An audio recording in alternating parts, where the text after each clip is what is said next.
Shalom saudara, selamat pagi. Hari yang berbahagia buat hidup kita semua.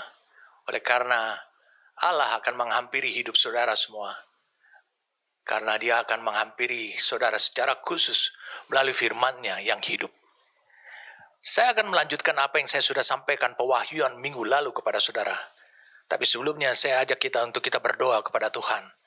Karena apa yang saya mau sampaikan pada hari ini, itu adalah sesuatu yang sangat penting sekali, yang membutuhkan kerjasama yang kuat. Dan saya harus bisa mengandalkan kemampuan daripada Roh Kudus untuk bisa menjelaskan dan menginspirasikan kepada saudara. Sehingga itu bukan hanya menjadi pewahyuan dan pengertian, tapi juga menjadi hikmat buat saudara. Mari kita berdoa. Bapak, terima kasih untuk firman yang kau sediakan, yang kau lepaskan buat hidup kami. Tapi hari ini kami membutuhkan biarlah Roh-Mu yang kudus yang mengantarkan firman itu menuntun kami kepada kebenaran. Sehingga firman Logos itu menjadi kebenaran. Sehingga firman yang kami dengarkan hari ini bukan hanya menyingkapkan hal-hal yang belum kami ketahui selama ini. Tapi lebih daripada itu, membawa kami menjadi si penggenap. Terima kasih oleh karena firman-Mu, oleh karena firman-Mu ini telah membawa kami sehingga kami menjadi segambar yang menyerupai rupanya Allah sendiri. Bapa, kami memohon kepada Engkau supaya Roh-Mu yang kudus itu memimpin setiap orang yang mendengarkan apa yang hamba-Mu sampaikan ini. Beri mereka anugerah supaya ilham itu, beri mereka anugerah supaya inspirasi itu, beri mereka anugerah supaya kata-kata yang tertulis ini menjadi realita kehidupan. Terima kasih karena Roh yang Kudus tidak pernah meninggalkan kami sesaat pun juga. Karena Kaulah Bapa yang telah menganugerahkan kepada kami. Kami siap saat ini bagi firman-Mu. Kami ada untuk firman-Mu. Demi nama Tuhan kami Yesus Kristus. Amin. Saya mengajak saudara untuk kembali lagi membuka 2 Korintus pasal yang ke-10. 2 Korintus pasal 10, khususnya ayat 4 dan 5 saja. Kita tidak usah membaca ayat yang ketiga seperti minggu lalu. 2 Korintus pasal yang ke-10. Karena senjata perang kita,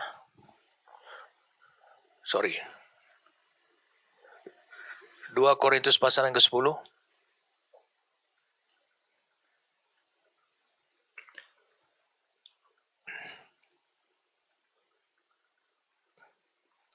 Karena senjata kami dalam perjuangan bukanlah senjata duniawi, melainkan senjata yang diperlengkapi dengan kuasa Allah yang sanggup untuk meruntuhkan benteng-benteng. Kami mematahkan setiap siasat orang dan merubuhkan setiap kubu yang dibangun oleh keangkuhan manusia untuk menentang pengenalan akan Allah. Kami menawan segala pikiran dan menaklukkannya kepada Kristus.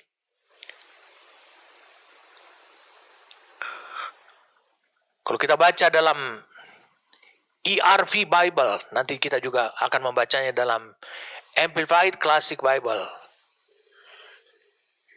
Ditulis di sini, the weapons we use are not human ones. Our weapons have, dikatakan senjata kami have, memiliki power from God and can destroy the enemy strong places. Tempat-tempat musuh yang kuat. We destroy people's arguments. Saya mengajak kita untuk bisa melihat dalam Amplified.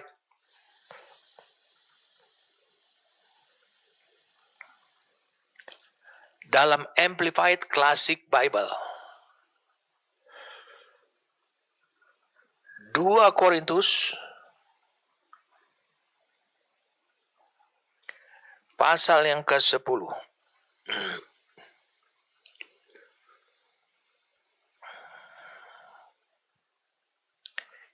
Ditulis di sini adalah, for the weapons of our warfare are not physical.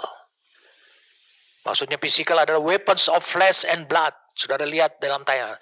But they are mighty. Tapi senjata ini adalah begitu perkasa di hadapan, before God, for the overthrow and destruction of strongholds.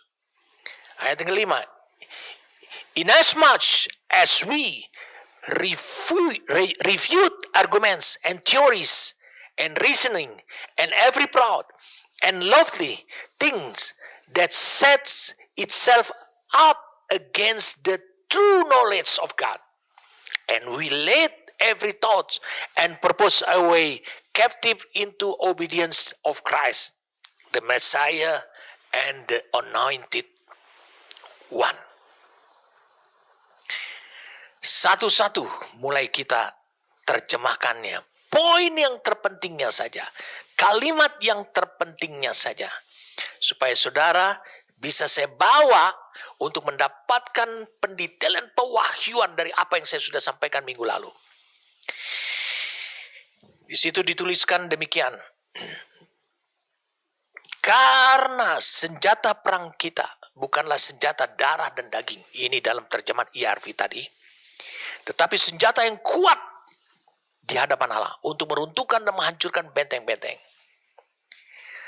Menyangkal argumen dan teori dan alasan setiap hal yang merupakan kesombongan dan keagungan yang menempatkan dirinya melawan pengetahuan sejati tentang Tuhan, dan kami membawa setiap pikiran dan menawannya ke dalam Kristus. Itu yang diterjemahkan oleh ERV. Mari sekarang kita lihat dalam Amplified.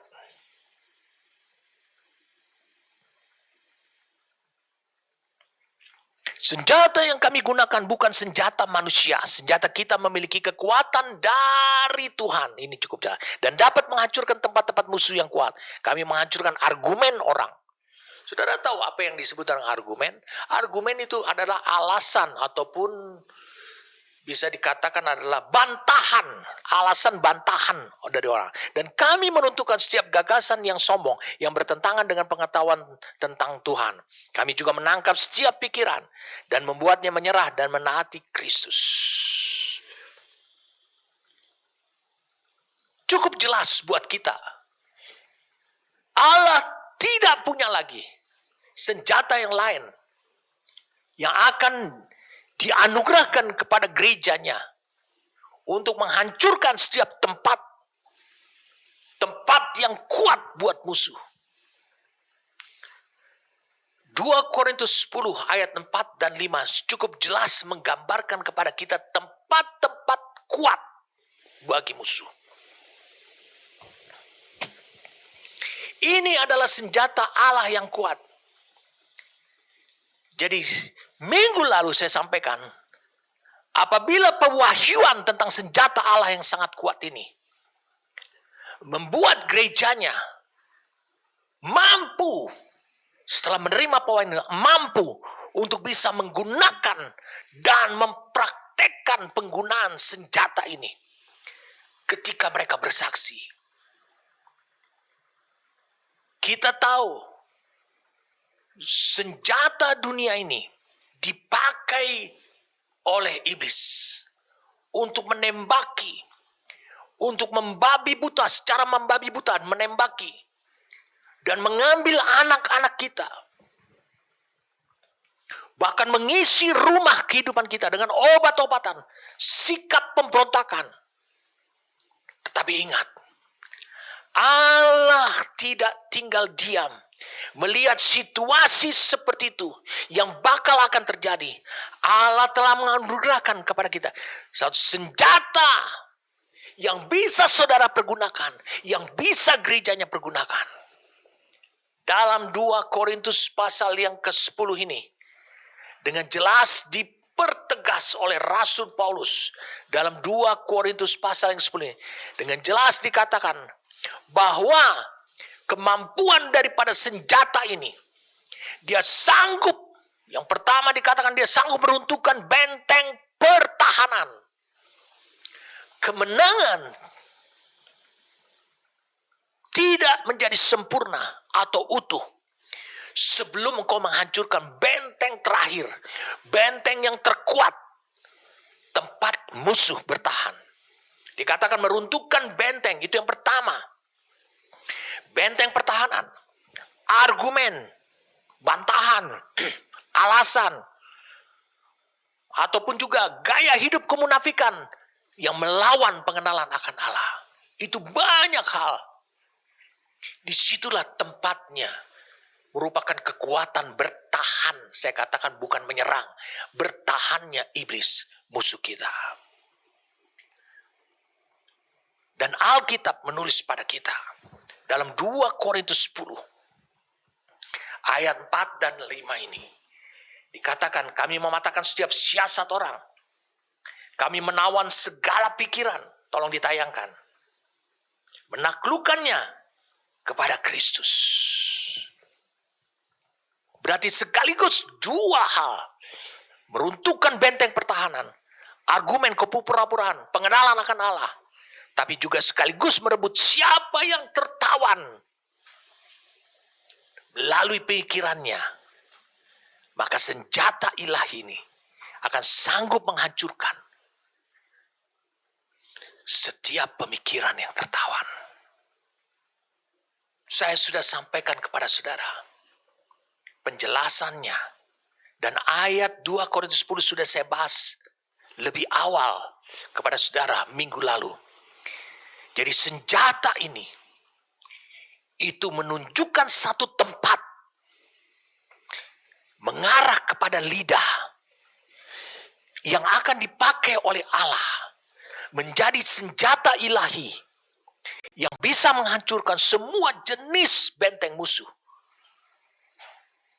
Tempat musuh mempertahankan dirinya. Jadi kita harus benar-benar bersyukur kepada Tuhan karena Allah telah menganugerahkan, melepaskan, memberikan kepada kita karunia untuk kita bisa memiliki senjata yang mematikan buat musuh ini. Dan penempatan senjata itu pada lidah saudara. Mari saja kita melihat dulu ayat 3 sampai ayat 5 ini. Mari kita buat dulu pemahaman demi pemahamannya. Kita lihat benteng tempat musuh bertahan paling kuat adalah pada pikiran. Di sini kita lihat ayatnya. Pada pikiran dan jiwa manusia. Sebab apa? Karena pikiran dan jiwa manusia itu mudah sekali menampung fakta alamiah. Itulah jalan masuk daripada iblis bertahan di tempat itu. Jalan masuk sehingga dia bisa bertahan di tempat itu. Bagi saudara yang kurang bisa memahami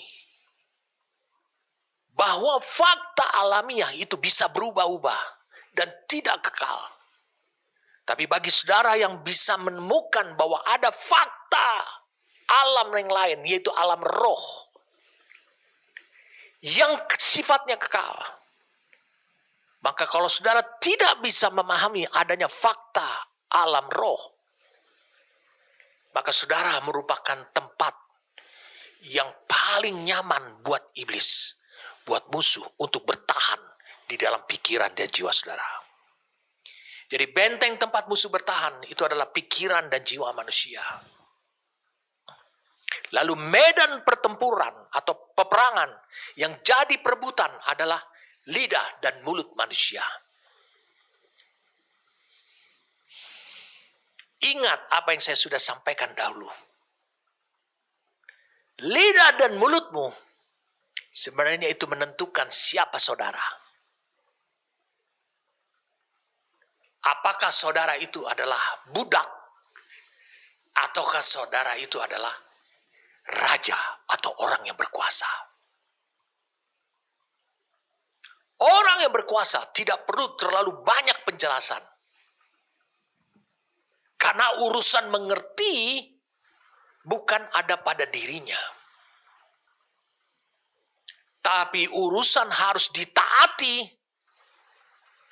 ataupun harus digenapi, harus diwujudkan, harus dijadikan realita dengan cepat. Itulah yang dia keluarkan.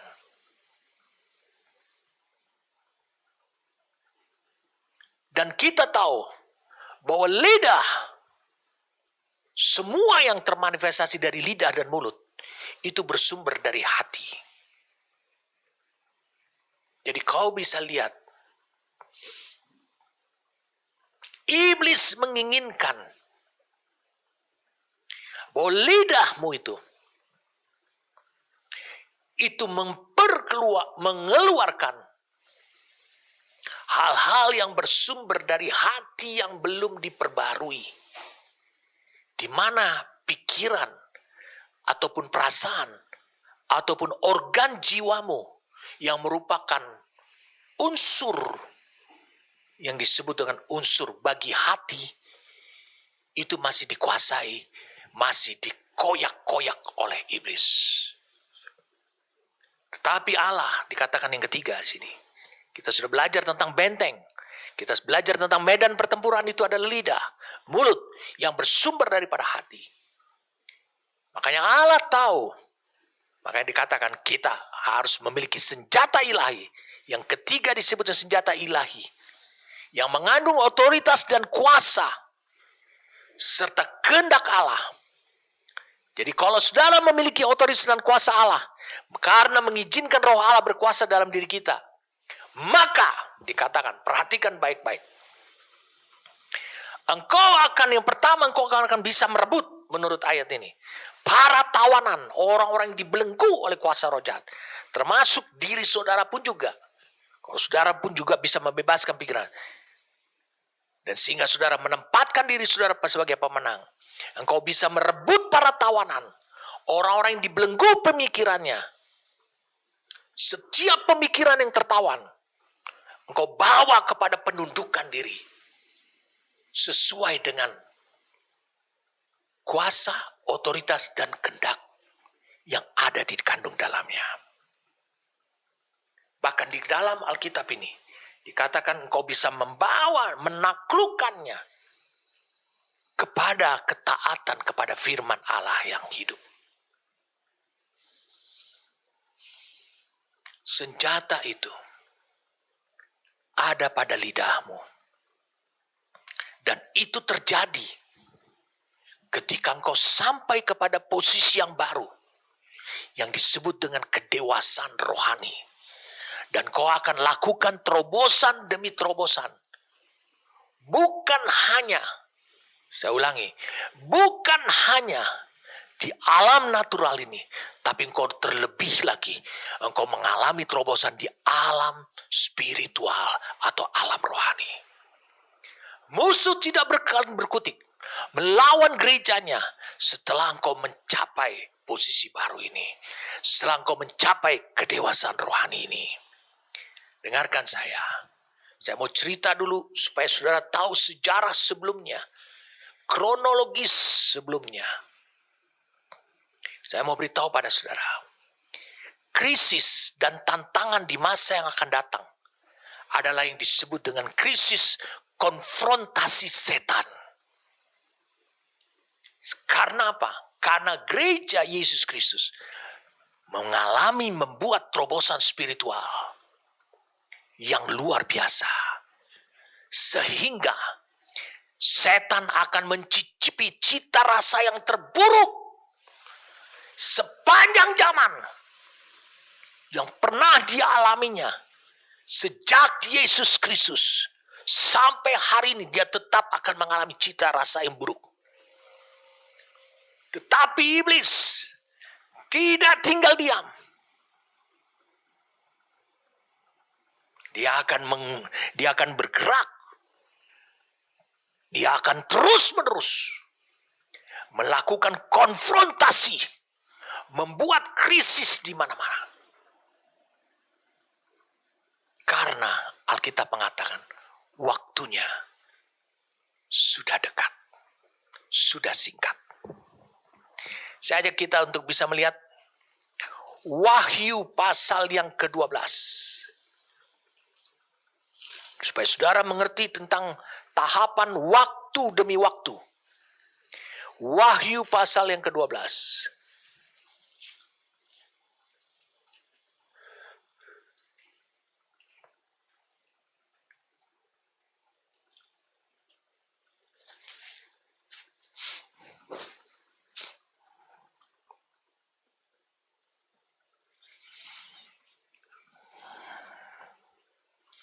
Mulai dari ayat 5, maka ia melahirkan seorang anak laki-laki yang akan mengembalakan semua bangsa dengan gada besi. Tiba-tiba anaknya itu dirampas dan dibawa lari kepada Allah dan ke tahtanya. Perempuan itu lari ke padang gurun, di mana telah disediakan suatu tempat baginya oleh Allah, supaya dipelihara di situ 1260 hari lamanya. Maka timbullah peperangan di sorga. Michael dan malaikat-malaikatnya berperang melawan naga itu. Dan naga itu dibantu oleh malaikat-malaikatnya. Tetapi mereka tidak dapat bertahan. Mereka tidak mendapat tempat lagi di sorga. Kenapa mereka tidak mendapat tempat ini? Karena posisi ataupun ruang ataupun tempat yang selama iblis duduki itu diambil oleh gereja anak laki-laki itu. Dan naga besar itu si luar itu yang disebut iblis atau setan, yang menyesatkan seluruh dunia, dilemparkan ke bawah, ia dilemparkan ke bumi bersama-sama dengan malaikat-malaikatnya. Dan aku mendengar suara yang nyaring di sorga berkata, sekarang telah tiba keselamatan dan kuasa dan pemerintahan Allah kita, dan kekuasaan dia yang diurapinya, karena telah dilemparkan ke bawah pendakwa saudara-saudara kita. Udah dilemparkan iblis ke bawah. Dan julukan iblis selama ini adalah pendakwa saudara-saudara kita, yang mendakwa mereka siang dan malam di hadapan Allah kita. Dan mereka mengalahkan dia oleh darah anak domba dan oleh perkataan. Oleh kehidupannya Yesus dikalahkan, itu adalah kekalahan yang pertama. Dan oleh perkataan kesaksian mereka. Mereka yaitu saudara dan saya. Karena mereka tidak mengasihi nyawa mereka sampai ke dalam maut. Karena itu bersukacita di sorga. Hai sorga dan hai kamu sekalian yang diam di dalamnya. Celakalah kamu hai bumi dan laut. Karena iblis telah turun kepadamu dalam gerangnya yang dahsyat. Karena ia tahu bahwa waktunya sudah singkat. Kok iblis bisa tahu kalendernya Allah? Bahwa itu waktunya singkat. Sementara gereja tidak tahu kalendernya Allah. Karena saudara harus bisa memahami apa yang Allah tulis ini. Iblis tahu. Sekarang konfrontasi terbesar itu di bumi ini. Di dalam kitab Wahyu. Bahwa dia selalu mendakwa. Orang ini sekarang. Dia mendakwa gerejanya. Orang-orang yang kudus. Di hadapan Allah terus menerus. Itu yang disebutkan di ayat 10 ini. Itu sebabnya dia bisa datang ke hadapan Allah. Jadi jelaskan bahwa dia datang ke hadapan Allah untuk mendakwa gereja yang terus menerus. Kalau engkau baca dalam 1 Korintus 8. Dia ulangi. Dalam 1 Korintus 8.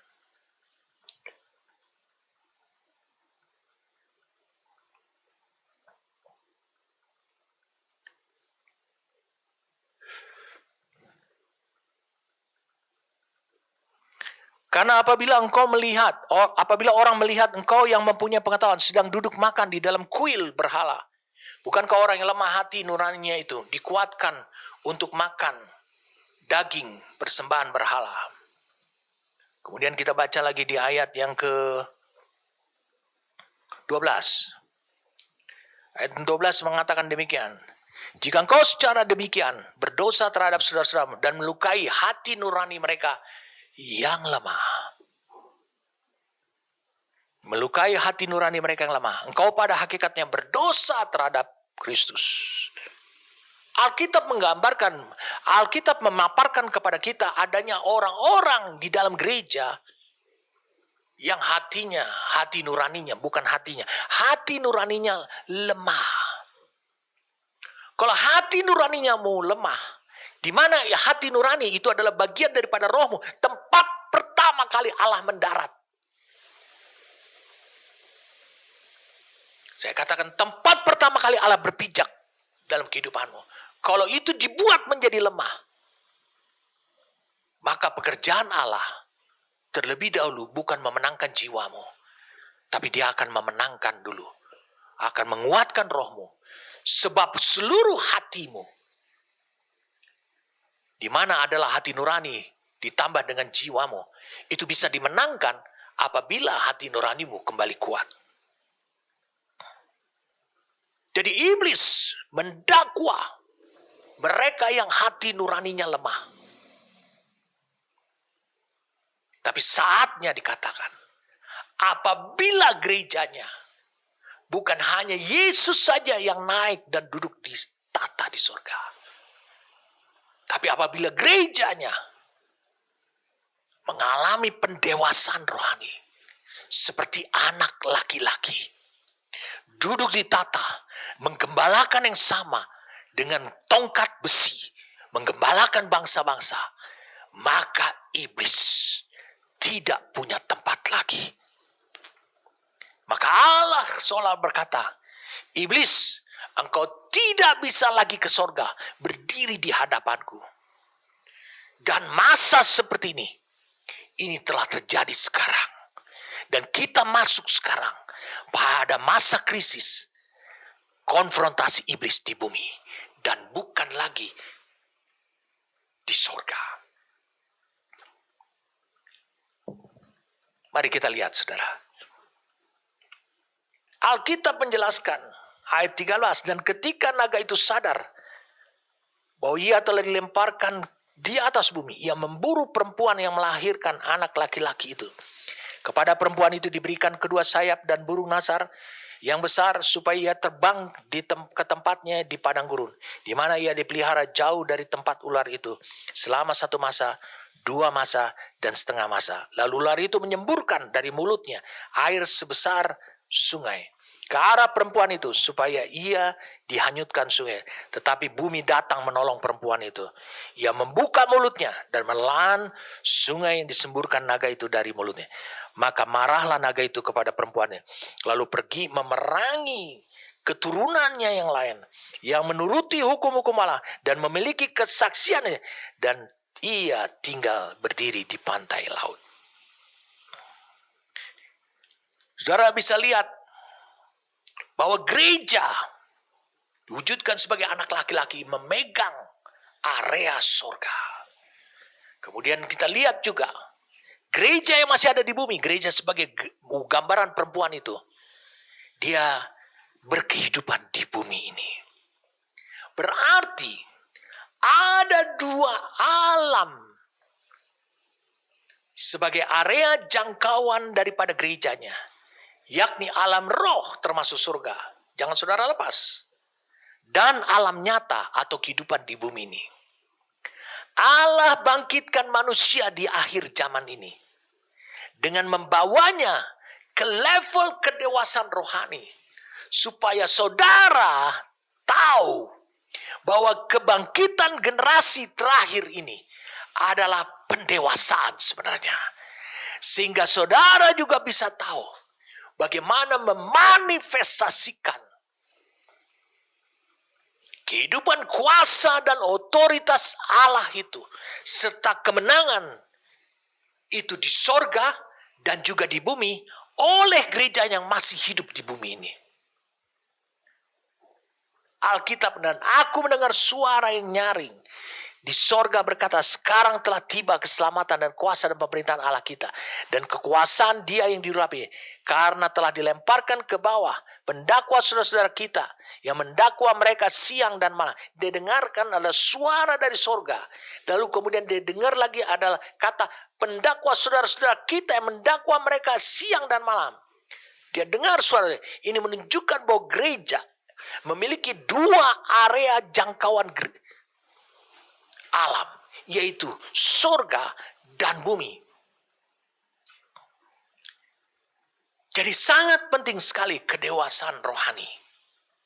Karena kedewasaan rohani membuat saudara menjadi manusia yang sempurna, tidak bercacat dalam kata-kata, akan bisa memanifestasikan sepenuhnya potensi Roh Kudus melalui hidup saudara.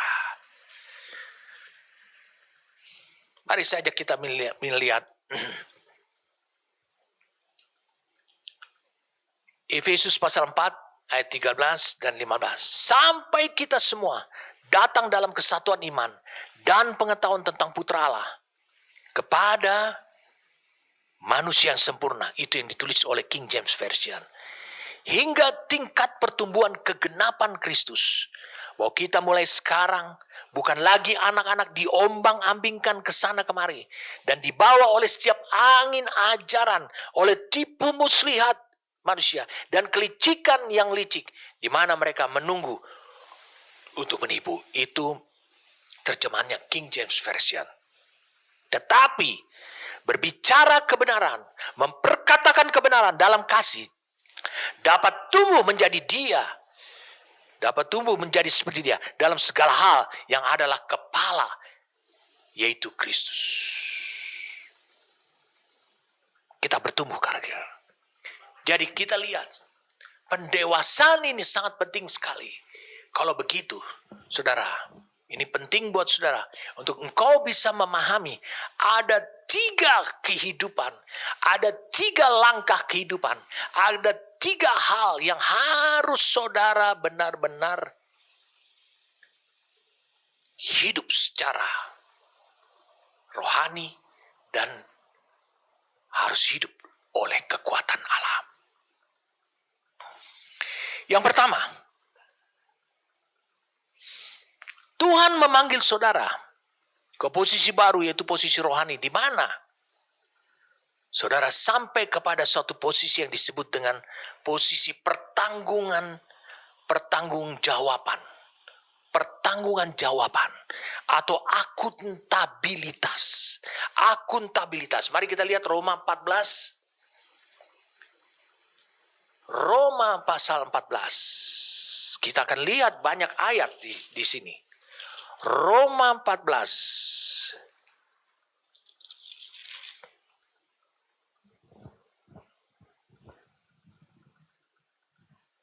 Ayat 12. Demikianlah setiap orang di antara kita akan memberi pertanggungan jawab. Jadi tulis yang pertama adalah pertanggungan jawab, akuntabilitas, tentang dirinya sendiri kepada Allah. Ini adalah suatu posisi rohani di mana saudara bisa mempertanggungjawabkan. Dan saya mau beritahu pada saudara, mari kita buka sekarang Matius 12 ayat 36. Matius 12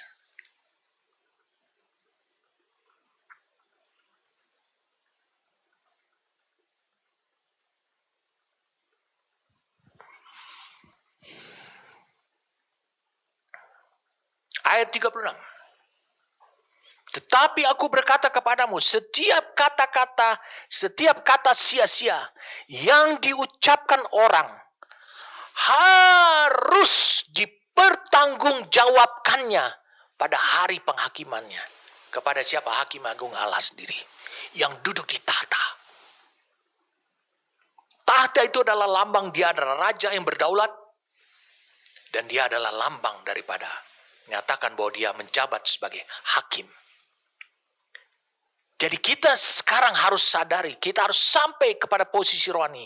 Posisi rohani yang siap untuk mempertanggungjawabkan semua kata-kata yang saudara ucapkan pada hari penghakiman dan pada hari Tuhan. Matius 12 ayat 36, di sini digunakan kata account juga. Jadi akuntabilitas. Digunakan kata logos. G3056. Jadi memberi pertanggungjawaban atas perbuatan, perkataan, perilaku, karakter, rencana, tujuan kita kepada Allah.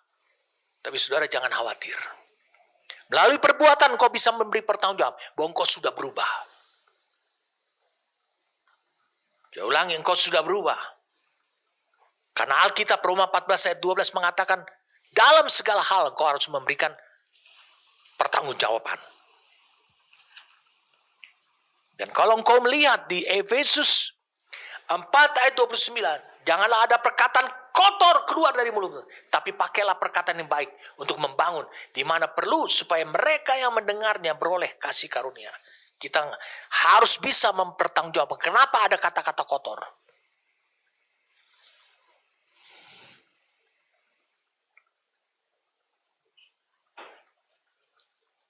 Matius 12 ayat 36 tadi. Kalau engkau buka di Amplified Classic Bible,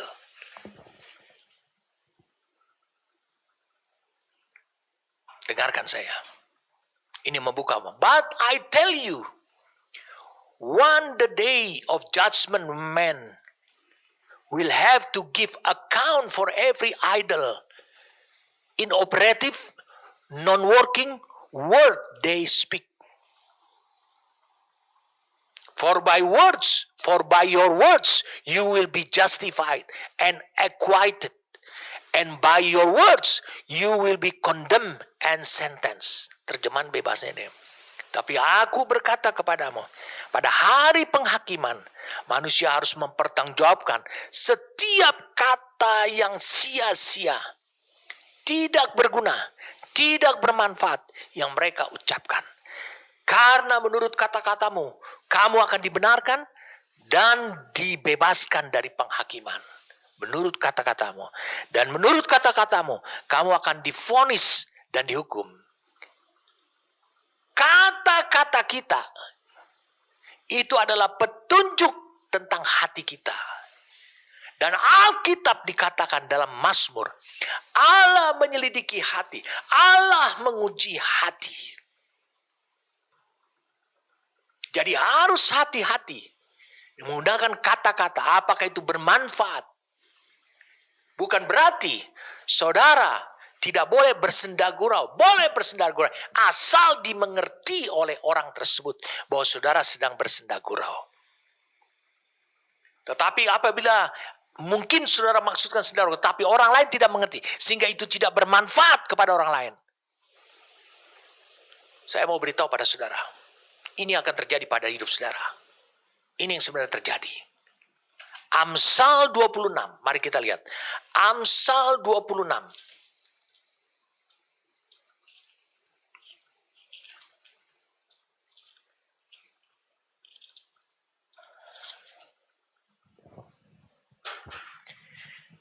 Ayat 18. Seperti orang gila menembakkan panah api, panah dan maut, demikianlah orang yang memperdaya sesamanya. Dan berkata, aku hanya bersendagurau. Ya, bahasa New King James Version-nya tolong ditayangkan, ayat 19-nya. And says, I was only joking. Hanya main-main. Tetapi digunakan kata di atasnya. Orang yang memperdaya, menipu saudaranya. Dan dia katakan itu hanya main-main. Hati-hati saudara. Karena ucapanmu itu petunjuk hatimu. Semua itu akan dipertanggungjawabkan pada hari penghakiman oleh hakim yang agung. Jadi kata-kata yang keluar itu merupakan buah daripada akarnya, yaitu hati saudara. Matius 12 juga cukup jelas mengatakan, mempertegasnya bahwa apa yang keluar dari mulut itu sebenarnya adalah luapan dari apa yang ada dalam hati. Jadi saudara sudah tahu, hati itu adalah gabungan hati nurani, yaitu rohmu dengan seluruh jiwa saudara. Jadi kalau saudara diperbarui hatinya, saudara memiliki hati yang baru, maka akan memberikan dorongan. Hati yang baru akan memberikan dorongan. Karena dia mengikuti firman Tuhan untuk mencari Tuhan. Jadi hati yang baru itu akan memberikan dorongan yang kuat untuk mengeluarkan firman Tuhan melalui mulut saudara. Saudara tentu butuh ayatnya. Mari saja kita melihat Mazmur 27. Mazmur 27 saudara.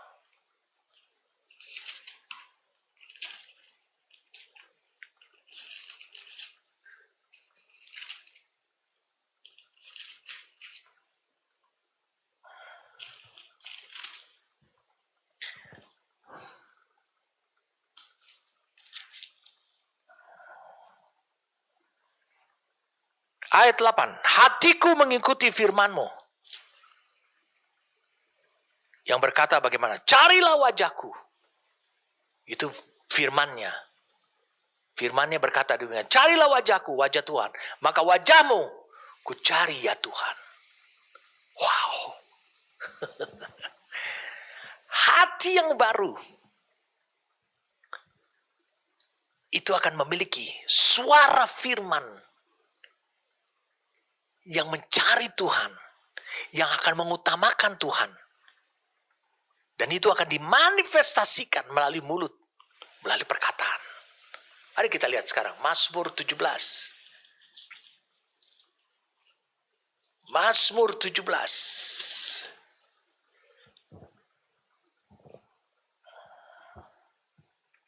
Kita lihat hubungan hati dengan mulut. Ayat 3. Bila engkau menguji hatiku, memeriksanya pada waktu malam, dan menyelidiki aku, maka engkau tidak akan menemui suatu kejahatan mulutku yang tidak terlanjur. Allah perlu menguji hati.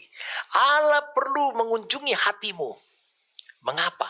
Karena hati berhubungan kuat dengan lidah, dengan kata-kata yang keluar. Kalau di Mazmur 27 ayat 8, kalau hatimu itu baru, maka akan ada dorongan kekuatan untuk mengikuti instruksi firman yang ada dalam hati saudara. Sehingga ketika engkau ikuti, maka akan terjadi luapan. Makanya Kolose 3 ayat 16, tolong ditayangkan. Hendaklah perkataan Kristus diam dengan segala kekayaannya. Maka itu ada di hati, hati yang baru. Maka firman itu akan meluap keluar dalam bentuk pujian, mazmur, dan nyanyian rohani. Kamu akan menasihati orang lain seperti itu. Jadi hati memiliki hubungan yang kuat, yang langsung terhubung dengan lidah. Jadi Allah tuh kenal hati. Allah tuh bukan hanya kenal hati, Allah menguji hati. Mari kita lihat saudara. Saudara perlu tahu kenapa Allah bermain dengan hati dan dia tidak bermain dengan lidah. Dia mengatakan rencananya. Dia bernubuat untuk hidup saudara. Aku akan menaruh firmanku ke dalam mulutmu. Dan dia tahu bagaimana caranya. Dia akan habis-habisan bekerja dalam hati saudara. Memberikan hati yang baru. Mazmur 26 ayat 2. Ujilah aku ya Tuhan dan cobalah aku. Selidiki batinku, kehidupan rohaniku, dan hatiku. Mazmur 139.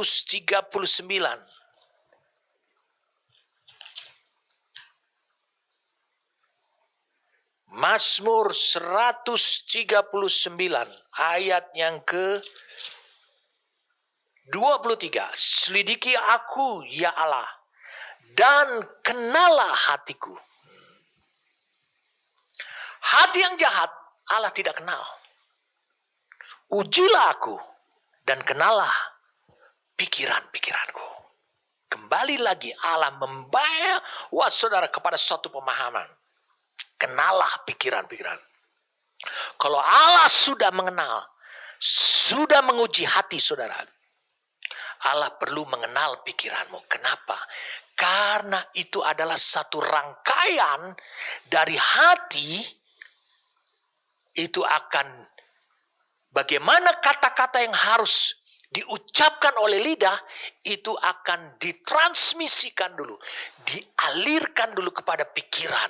Maka pikiran saudara harus betul-betul adalah pikiran yang dikenal oleh Allah, pikiran yang diperbaharui oleh Allah, pikiran yang bukan sama seperti dunia ini. Itulah yang akan mengalirkan kata-kata yang mengandung kekuatan dan kuasa daripada Allah sendiri.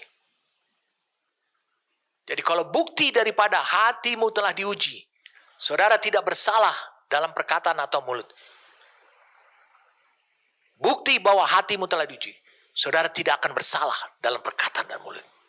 Kenapa? Karena perkataan yang keluar dari mulutmu itu berasal dari hati yang benar, hati yang baru. Inilah yang disebut dengan kesempurnaan.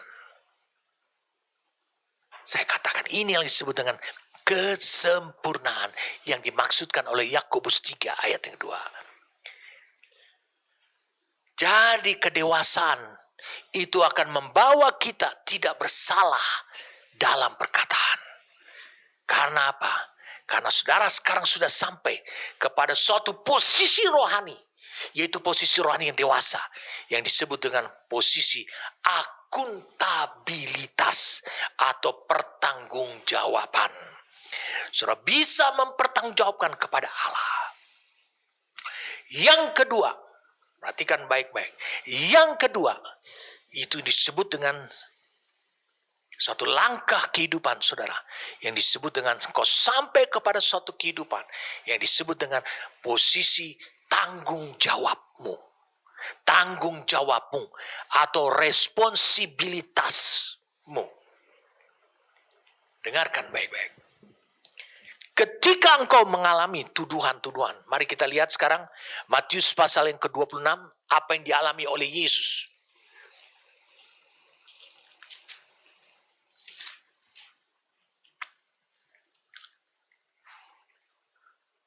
Ini yang disebut dengan posisi bertanggung jawab atau tanggung jawab saudara. Matius 26 ayat 59. Imam-imam kepala malah seluruh mahkamah agama mencari kesaksian palsu terhadap Yesus supaya ia dapat dihukum mati. Tapi mereka tidak memperolehnya, walaupun tampil banyak saksi dusta. Tapi akhirnya tampillah 2 orang yang mengatakan, orang ini berkata, aku dapat merubuhkan bait Allah dan membangunnya kembali dalam 3 hari. Oh, saksi orang ini rupanya akurat dia mendengarkan apa yang Yesus katakan di Yohanes pasal yang kedua. Lalu imam besar itu berdiri dan berkata kepadanya, tidakkah engkau memberi jawab atas tuduhan-tuduhan saksi-saksi ini terhadap engkau? Mari kita lihat. Tetapi Yesus tetap diam. Lalu kata imam besar itu kepadanya, demi Allah yang hidup, katakanlah kepada kami, apakah engkau Mesias, anak Allah atau tidak? Jawab Yesus, engkau telah mengatakannya. Akan tetapi aku berkata kepadamu, mulai sekarang kamu akan melihat Anak Manusia duduk di sebelah kanan Yang Maha Kuasa dan datang di atas awan-awan di langit. Maka imam besar itu mengoyakkan pakaian dan berkata, ia menghujat Allah. Untuk apa kita perlu saksi lagi? Sekarang telah kamu dengar hujatnya. Mereka menyimpulkan bahwa Yesus menyamakan dirinya sama seperti Allah.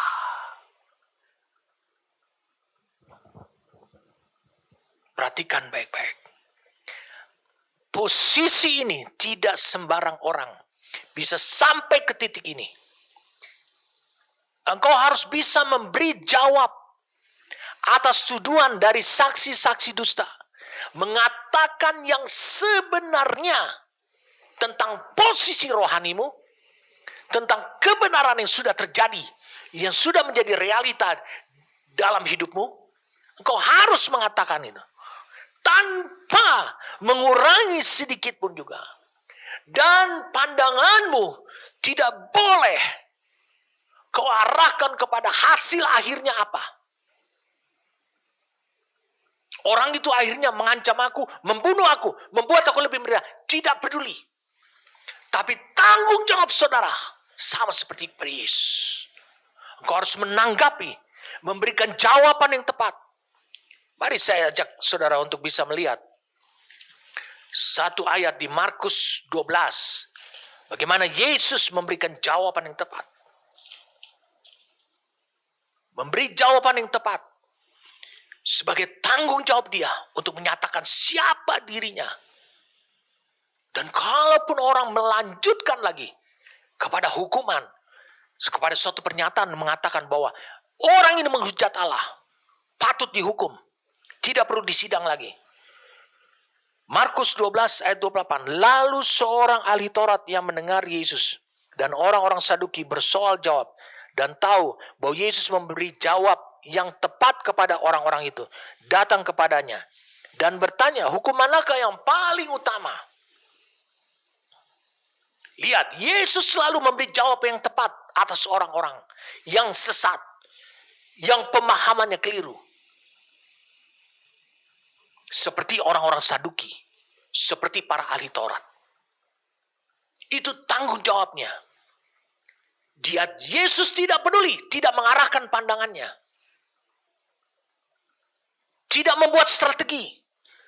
Apakah dia memberikan jawaban yang tepat dan benar? Orang itu makin membenci dia tidak perlu menganalisanya. Apakah dia akan makin terpojok? Tidak perlu. Ini posisi rohani yang sangat ditakuti oleh iblis. Karena iblis mengancam kepada hal-hal yang natural, hal-hal yang fisik pada hidup saudara. Mengancamnya seperti itu. Supaya saudara terjungkal, saudara tidak mampu untuk meraih posisi itu. Perhatikan baik-baik. Kalau engkau baca di Kolose 4 ayat 6.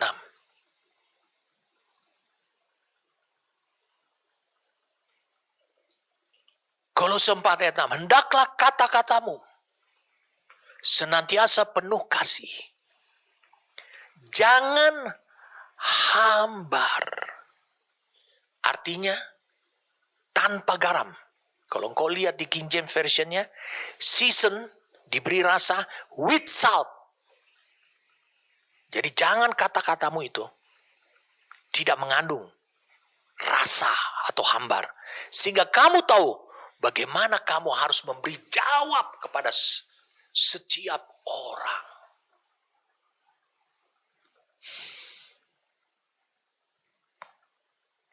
Saya ingin saudara bisa melihatnya dalam beberapa Alkitab. Amplified Classic Bible mengatakan demikian. Let your speech at all times, dalam sepanjang waktu, be gracious, pleasant, and winsome, seasoned as it were with salt. Digarami, so that you may never be at a loss to know how you ought to answer anyone who puts a question to you. Biarlah ucapanmu selalu ramah, menyenangkan dan menarik, dibumbui seolah-olah dengan garam, agar kamu tidak pernah dirugikan, sehingga mengetahui bahwa kamu harus memberi jawab siapapun yang mengajukan pertanyaan kepadamu.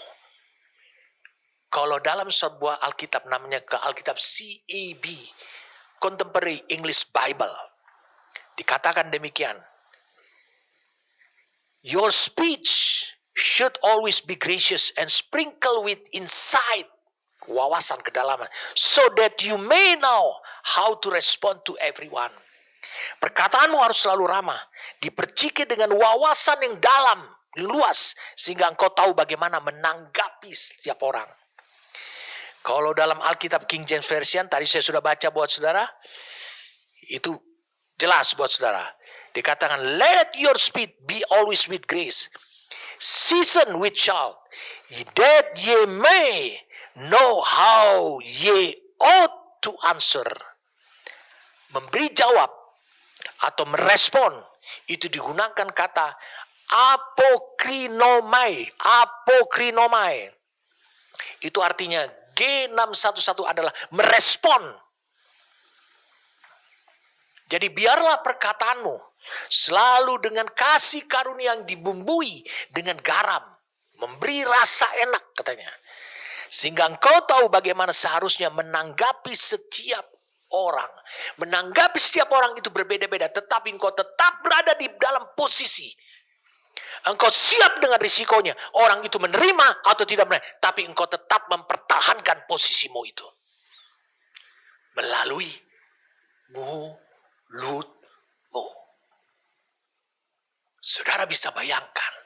Mulutmu, lidahmu bisa mempertahankan posisi yang Tuhan anugerahkan kepada hidupmu. Saya ajak kita melihat Yohanes pasal 19. Apa yang terjadi pada dirinya Yesus? Yohanes pasal yang ke-19.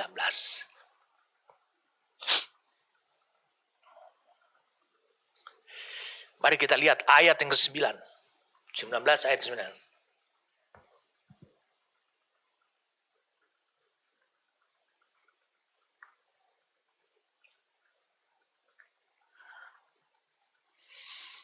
Ayat 8. Ketika Pilatus mendengar perkataan itu, bertambah takutlah ia. Perkataan siapa ini? Kita lihat di ayat sebelumnya, yaitu imam-imam kepala dan penjaga melihat dia, berteriak ke mereka, salibkan dia, salibkan dia, salibkan. Mendesak Pilatus untuk menyalibkan Yesus. Ketika Pilatus mendengar perkataan itu, bertambah takutlah ia. Lalu ia masuk pula ke dalam gedung pengadilan dan berkata kepada Yesus, mengajukan pertanyaan, dari manakah asalmu? Tapi Yesus diam, tidak memberi jawab kepadanya. Lalu Pilatus mendesak lebih kuat. Maka kata Pilatus kepadanya, tidakkah engkau mau berbicara dengan aku? Tidakkah engkau tahu bahwa aku berkuasa untuk membebaskan kau dan berkuasa juga untuk menyalibkan kau? Keluarlah kata-kata daripada Yesus, tetapi tidak menjawab dari mana asalnya. Mengapa? Karena Yesus sudah menjelaskan di ayat sebelumnya, di pasal 18. Mari lihat, Yesus sudah menjelaskan asal-usulnya dia secara jelas. Tidakkah itu harus bisa meyakinkan Pilatus? Ya, Yesus tidak bisa menggeser posisinya. Karena itu yang ditunggu oleh musuh. Alkitab di Lukas 4 ayat 11 mengatakan apa? Musuh menunggu waktu yang baik setelah dia gagal mencobai Yesus di padang gurun. Setelah Yesus berpuasa 40 hari. Ini jawab Yesus. Di Yohanes 18 sebelum Pilatus akhirnya bertanya lagi, dari mana asalmu?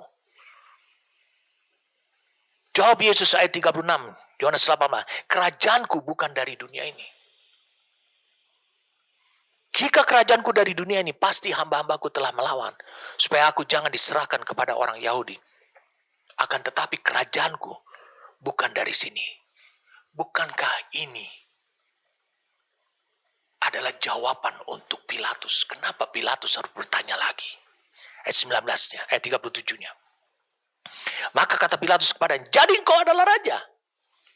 Itu sudah jelas asal usul. Jawab Yesus, engkau mengatakan bahwa aku adalah raja. Untuk itulah aku lahir. Dan untuk itulah aku datang ke dalam dunia ini. Supaya aku memberi kesaksian tentang kebenaran. Siapa orang yang berasal dari kebenaran mendengarkan suaraku.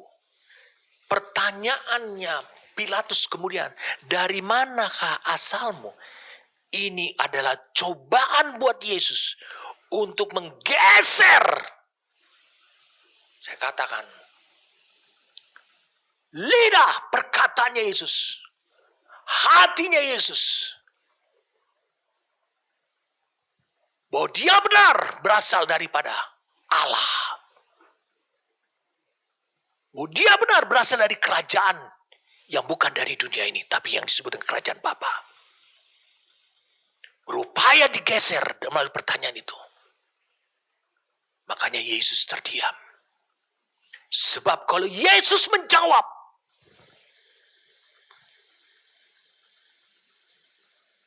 aku berasal dari Nazaret,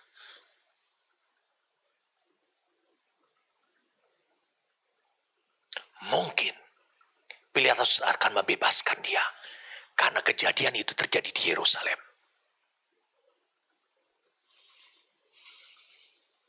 Tetapi Yesus, dia telah menunjukkan posisi responsibilitasnya dia. Tanggung jawabnya dia terhadap hal yang benar. Bukan hal yang betul. Memang betul dia lahir di Nazaret. Tapi dia sebenarnya adalah berasal dari kerajaan yang bukan dari dunia ini.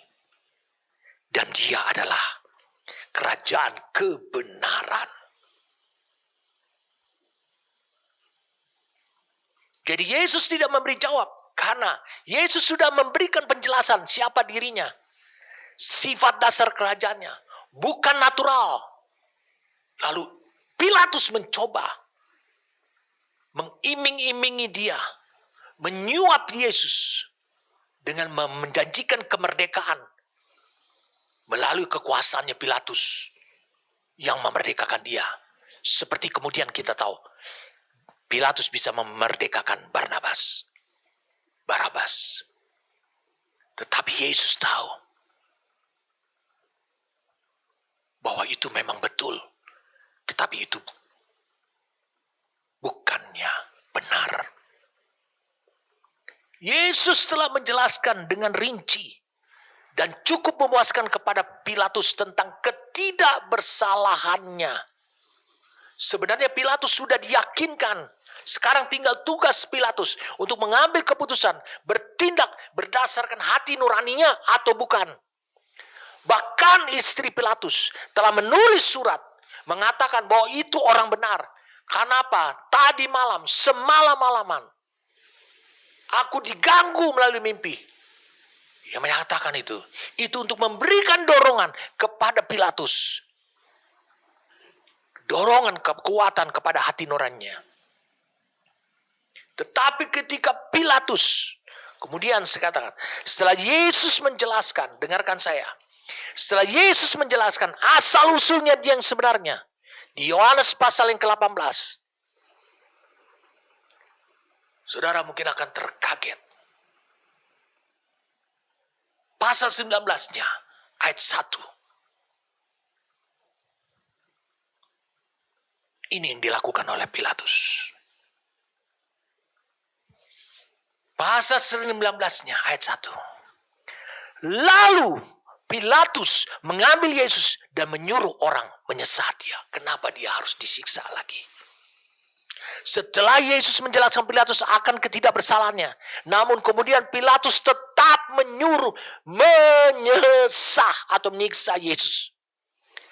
Maka Yesus sampai melihat bahwa Yesus tidak punya alasan lagi mengharapkan keadilan dari tangan Pilatus. Bahwa sistem hukum dunia ini dari tangan Pilatus, bahwa sistem hukum dunia ini telah dikuasai oleh kekuatan musuh. Dan karena itulah Yesus menolak untuk memberikan pembelaan lebih lanjut, bahkan memberikan jawaban atas asal usulnya. Meskipun istri Pilatus, kalau kau baca di Matius 27 ayat 19, tolong ditayangkan saja, memberi pesan yang kuat kepada suaminya Pilatus bahwa Yesus itu orang benar. Maka semakin nyatalah di hadapannya Yesus bahwa musuh sekarang bergerak kepada Pilatus, berupaya untuk menggagalkan Yesus melalui perkataannya, bukan pembelaannya. Yesus hidupnya berorientasi selalu kepada rencana dan kemauannya Bapa.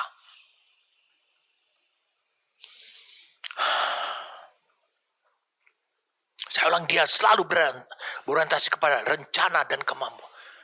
Rencananya Bapa, keinginan Bapa. Maka Yesus tidak lagi menjawab pertanyaannya Pilatus karena dia sudah tahu, dia sudah melihat. Karena dia hatinya berorientasi kepada rencana Bapa. Maka ketika Yesus diam, wow, ini yang luar biasa. Ketika Yesus diam, Yesus tetap di dalam posisinya, yaitu posisi responsibilitas, dan tidak bisa digeserkan.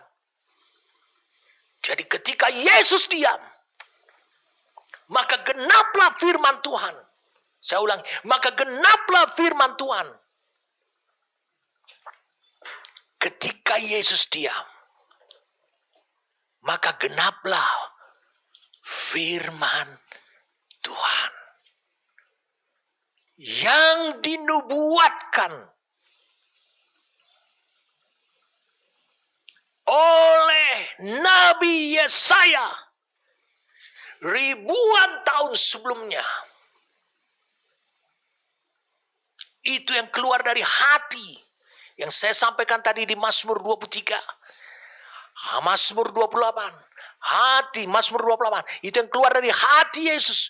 Mendorong untuk menggenapkan firman yang dikatakan dari dalam hatinya itu. Yesaya 53 ayat 7 digenapi.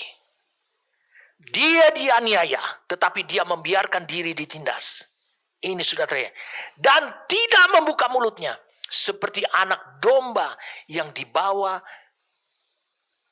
ke pembantaian. Seperti induk domba yang keluh di depan orang-orang. Keluh itu arti kata tidak diam, maksudnya diam.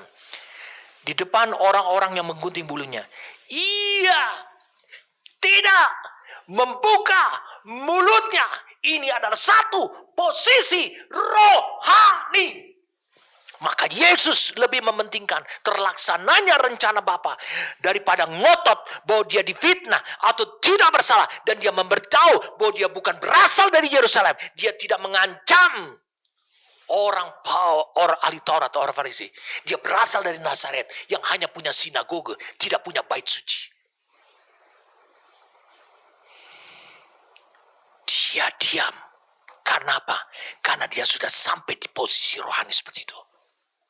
Posisi rohani yang tidak bisa dijangkau oleh musuh.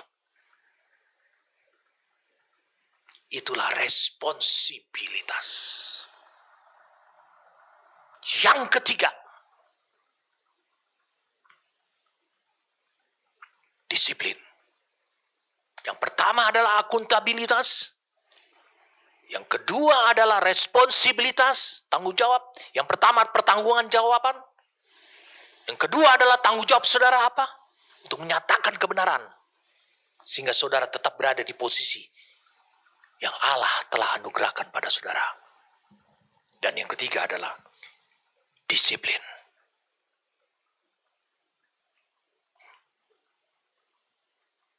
Saudara hidup dalam sistem kehidupan dan berada pada pola kehidupan yang dibentuknya oleh Allah. Maka membutuhkan disiplin. Disiplin itu menghasilkan pola. Yesaya 50. Mari kita lihat Yesaya 50. Ayat yang keempat. Tuhan Allah telah memberikan kepadaku lidah seorang murid. Murid ini disciple. Dari kata disiplin. Didisiplinkan. Memberikan kepadaku lidah seorang murid. Oh, luar biasa. Yesus itu adalah muridnya Allah. Supaya dengan perkataan aku dapat memberi semangat baru kepada orang yang letih lesu. Setiap pagi yang mempertajam pendengaranku. Dan untuk mendengar seperti seorang murid.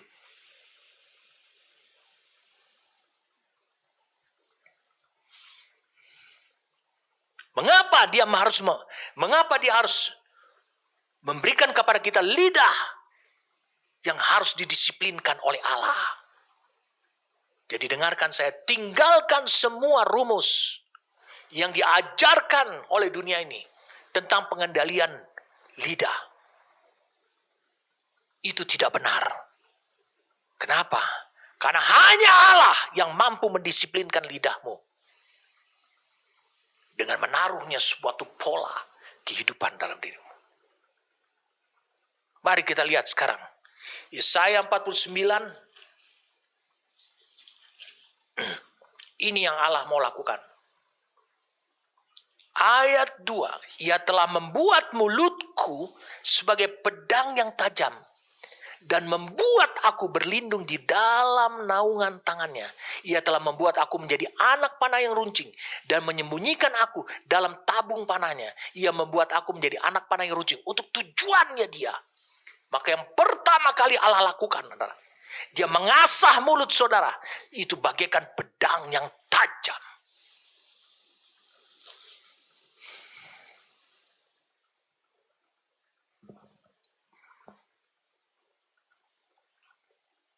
Amin. Wahyu 1.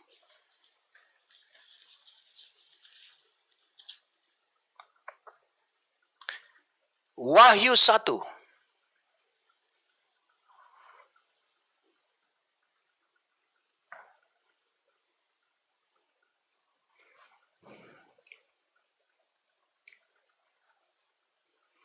Ayat 10.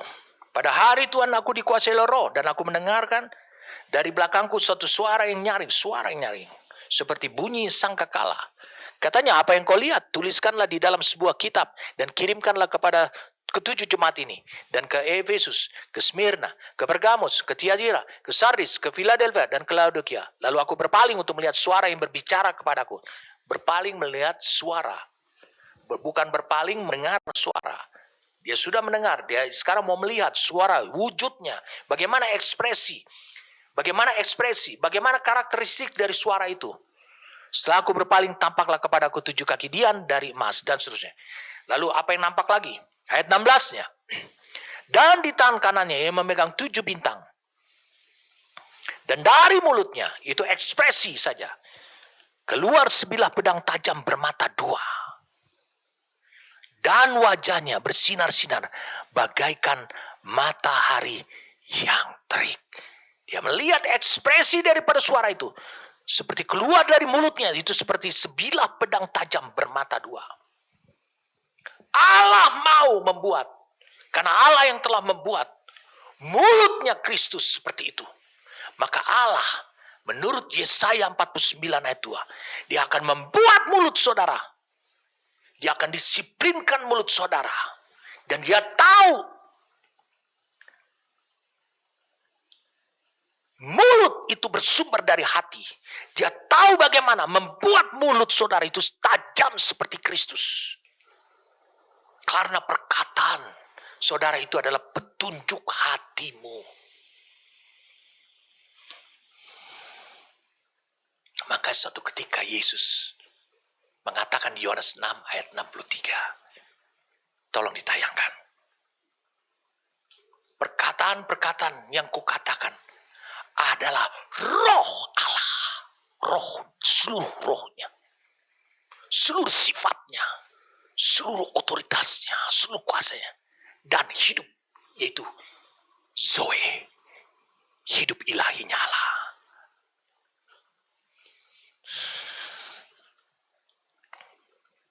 Jadi, Allah ingin memakai hidup saudara ke suatu posisi baru melalui pembentukan suatu pola. Dengarkan saya. Kalau pola ini sudah terbentuk dalam hidup saudara, maka setiap hari engkau akan berjalan menurut pola itu secara otomatis.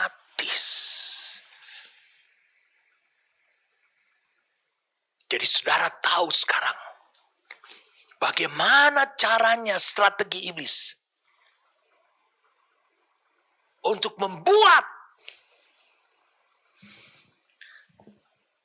menjatuhkan saudara, menggagalkan saudara. Dia mencoba dengan segala upaya hanya memutus aliran otoritas, kuasa dan kehendak Allah. Itu terjadi, itu dikandung oleh kata-katamu. Itu caranya iblis. Jadi saudara tahu, Yesus pun tahu. Dia telah berurusan dengan lidah sebagai peperangan yang terakhir. Sebelum dia mengucapkan ketujuh perkataan firman yang dahsyat sekali di atas kayu salib. Dia telah memenangkan, meluluh lantakkan iblis. Sehingga iblis tidak bisa menikmati sedikit pun kegembiraan. Saya katakan, menikmati kegembiraan sesaat pun juga. Karena yang terakhir adalah justru di ruangannya Pilatus. Ketika Pilatus bertanya, dari mana asal lo semua? Yesus diam. Dia confirm, dia teguh untuk menggenapkan Yesaya 53 ayat yang ke-7. Supaya dia tetap pada posisi itu. Sehingga ketika dia di kayu salib, perkataan pertama yang keluar daripada mulutnya, Bapa, ampuni mereka. Maka Bapa mengampuni mereka. Sebab mereka tidak tahu apa yang mereka perbuat. Maka pengampunan Bapa itu terjadi pada hidup mereka. Iblis tidak berkutik lagi. Iblis berakhir kehidupannya di dalam manusia yang menerima pengampunan dari Bapa. Pengampunan Bapa itu menjalar di mana-mana. Pengampunan Bapa itu serentak terjadi kepada semua yang hidup di muka bumi ini. Jadi kita harus mewujudkan diri kita. Bahwa Tuhan memakai hidup kita. Kita harus naik ke satu level. Ke suatu posisi rohani. Di dalam tubuh Kristus. Dalam gerejanya. Yang disebut posisi rohani. Akuntabilitas, responsibilitas, dan disiplin. Meskipun iblis menyerang terus-menerus. Ingat. Saudara. Allah yang membangun. Allah yang menempatkan saudara di posisi itu. Biarkanlah saudara terus hidup di dalam roh. Di dalam rohnya. Sehingga apa yang dikatakan di Amsal 18 ayat 21. Itu terjadi pada hidup saudara. Hidup dan mati dikuasai lidah. Siapa suka menggemakannya akan memakan buahnya. Saudara bukan lagi dikuasai oleh kematian. Saudara bukan lagi menghasilkan buah kematian. Tetapi kehidupan. Buah kehidupan ilahinya Allah. Itu nyata dalam hidup saudara. Sebelum kita akhiri.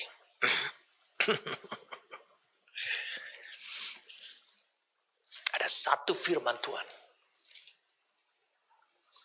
Yang betul-betul digenapi oleh Yesus.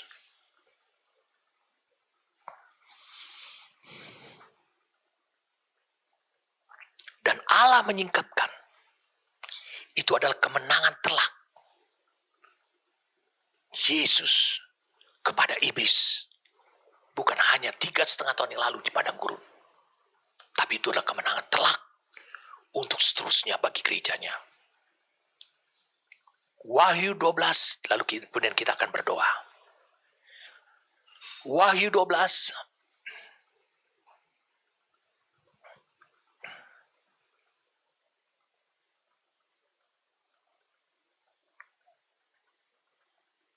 Ayat 11. Dan mereka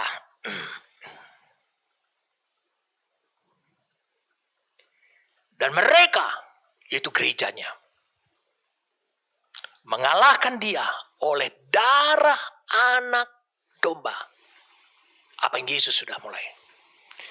Dan oleh perkataan kesaksian mereka. Perkataan. Karena mereka tidak mengasihi nyawa mereka sampai ke dalam maut. Saya mau beritahu, siapa orang pertama yang menerapkan Wahyu 12 ayat 11? Yesus. Dia tidak mengasihi nyawanya. Maka dalam setiap perkataan, dia tetap berada di posisi yang tepat dan benar. Posisi yang lebih tinggi. Sehingga iblis berpikir, kalau nyawa manusia itu diambil, maka orang itu gagal. Orang akan berpandangan, ia dihukum oleh Tuhan. Setan berpikir, bahwa destiny-nya tidak tercapai. Iblis tidak tahu. Ketika Yesus tidak mengasihi nyawanya, dia tetap berada di posisi itu. Bahkan lebih lagi, Allah kemudian meninggikan dirinya. Hari ini, saudara yang mendengarkan, Allah telah menyediakan posisi rohani itu kepada gerejanya. Posisi akuntabilitas, posisi responsibilitas, dan posisi disiplin. Bagaimana hidupmu terpola. Kau harus senantiasa berorientasi kepada rencana dan kemauannya Allah. Tidak peduli ancaman apa. Bahkan ayat 11 ini mengatakan. Bahkan nyawa pun juga tidak terlalu berharga dibandingkan ketaatan kepada Oh, luar biasa sekali. Saya mau beritahu kepada kalian yang hatinya lemah. Kau beranggapan selama ini, engkau berusaha, engkau bisa sampai ke posisi seperti ini. Kau menginginkan kau ada di posisi rohani seperti ini. Tidak. Allah sudah menyediakannya. Dan Allah yang menyediakan posisi ini, dia hidup di dalam batinmu. Dia sekarang bekerja siang dan malam supaya mewujudkan, supaya saudara sampai di posisi tersebut. Jadi betapa vitalnya mulut saudara ini. Amin. Hidup dan mati dikuasai lidah. Siapa suka menggemakannya, ngomongnya, akan memakan buahnya, hidup atau mati.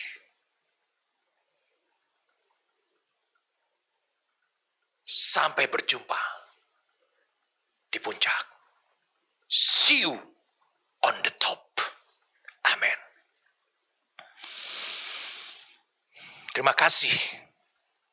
Kau menyingkapkan kembali lagi satu misteri tentang pewahyuan. Bahwa engkau menginginkan kami ada di posisi yang telah engkau sediakan dan telah engkau tetapkan itu, Tuhan. Kami bersyukur kepadamu. Engkaulah yang menyediakan posisi itu.